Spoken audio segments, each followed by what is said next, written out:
Hello, this is That Blue Baby, and one thing about me is I'm a giant nerd. I love Dungeons and Dragons and video game RPGs. Some of my favorite RPGs of all time are the Persona games. I love the blend of life simulation and dungeon crawling that the newer Persona games offer, and I'm sure I'd love the older games too if Alice would actually port them to something. But that's besides the point. When thinking about the Persona series, I realized how much it had in common with Dungeons and Dragons. That's why I've made it my mission to bring the two together. Now, I'm not the first to do this, but I still want to try and put my own spin on it. I want to start by talking about what this video series will actually be. Throughout these videos, I'll be laying out my ideas for a Persona-inspired Dungeons & Dragons world, including classes, races, backgrounds, monsters, items, and a whole lot more. And of course, please feel free to use anything I make in these videos for your own campaigns. I'd love to hear how they play from actual people. But before we can get into the more fun stuff, I'd like to give a quick rundown of the series. These videos will be structured like devlogs. Each video will be a compilation of what has been added since the last video. I'm doing this in a hope to keep wait time between videos down. I mean, I could release a video going over the creation of a monster or magical item fairly quickly, but something like developing a class would take so long you'd think I was dead. Here are a few quick clarifications about the series.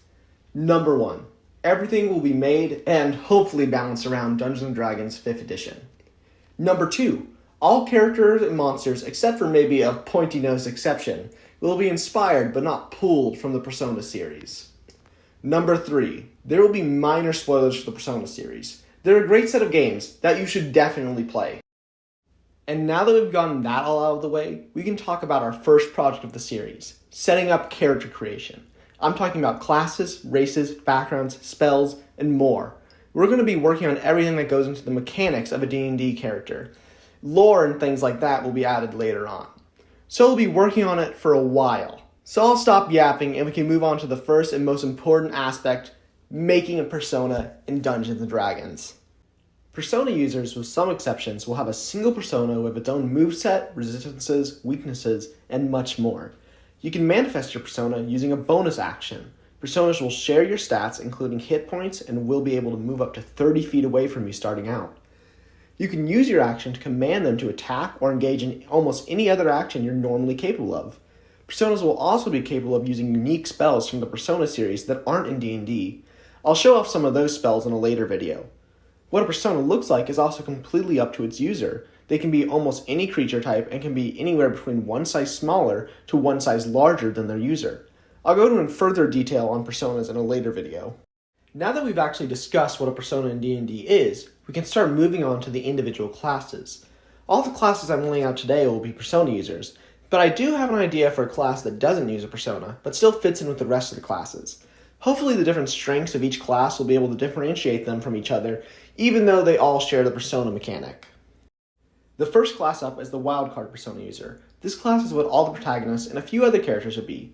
Its main gimmick is that it's the only class that is capable of having multiple personas. The wildcard can swap between the set of personas with different moves and resistances depending on the situation. They'll be a jack of all trades, able to fit into any situation. However, to combat their flexibility, they can only swap between personas once per turn. They'll be great generalists, but struggle at specializing in anything. These characters will be mostly charisma-based mixed attackers. Personally, I think this class is going to take the longest to complete, so expect to hear a little bit about it every episode. Next up is the Duelist persona user. This is what characters like Chie, Haru, or Akihiko would be. Duelists excel in single-target physical damage. This is the type of class that wants to rush down the enemy and just start punching, slashing, stabbing, and any other painful thing as much as they can. You could probably have guessed this class is defined by strength. I imagine that once you get a few levels into this class, you'll be able to combo enemies by attacking with your own weapons and personas at the same time. This class would have access to a little bit of magic, mostly single-target attack magic, and maybe a few physical buffs. This class will be a lot simpler, and I would guess it will be the first to be finished out of all of the 6 classes. Third is the Spiritualist persona user. This class will be fitting for An, Yukiko, or maybe Mitsuru, although I feel she may fit in with the next class on the roster as well. This class is a glass cannon. Spiritualists are magical damage dealers, primarily with not much for physical options. They want to put out as much damage as they can to as many enemies as possible. Their defining stat will be Wisdom. Their kit will be made up of mostly AoE magical attacks, a status move or two, and a very small bit of healing. This class is going to be the class dealing the most total damage, However, duelists may have them beat for single target damage. These will be the squishy casters of the group, so be sure to play it safe when you're choosing to play as one. I do actually have a request for you, the viewer. I'm not very happy with the name Spiritualists. I think there's got to be a better name for the magic caster of the group, but I can't think of anything that doesn't sound too close to an existing class or doesn't just sound stupid. So if you can think of a good name for them, please leave it in the comments. I'd love to see what you can come up with. Fourth up is the Strategist Persona user. I could see Makoto, Yosuke, and Yukari all as strategists. This class is kind of similar to bards in Dungeons & Dragons. They'll be focused on providing aid to the party with their various buffs. They'll also work as secondary healers and have the potential for light burst damage. This class is defined by dexterity, with wisdom also playing an important part. This class will definitely be important for team competitions. I feel like they'll add a lot of extra potential to any team they're part of. When working on this class, I was thinking of Makoto's persona. It was inspired. I'm thinking about adding a rideable persona as mechanic. The question is, should it be a class feature to the strategist or something general like a feat that any persona user could get? If you have any suggestions, please let me know. I'd love to hear your opinions. The penultimate class is the Defender persona user. Here's where you find damage sponges like Ryuji, Kanji, and Aigis. This is a con-based class that also sees the value in strength. The main goal of this class is to restrain the enemy. You'll be able to grapple them, knock them back, jump in front of attacks, and eat every punch they throw for dinner. Defenders won't have the greatest damage output, but in exchange, they'll have access to more crowd control physical attacks. The lower damage doesn't worry them too much either, because their real job is to keep the enemies away from the final class on today's list. The final class I'll be working on for the time being is the Navigator persona user. I bet some of the Persona fans in the audience thought I'd forget about them. Well, obviously Futaba, Rise, and the best character in all fiction, Fuka, the enemy, would be in this class. This class will be focused around intelligence and will be the dedicated healers of the group. But just because they're focused on healing doesn't mean that's all they can do.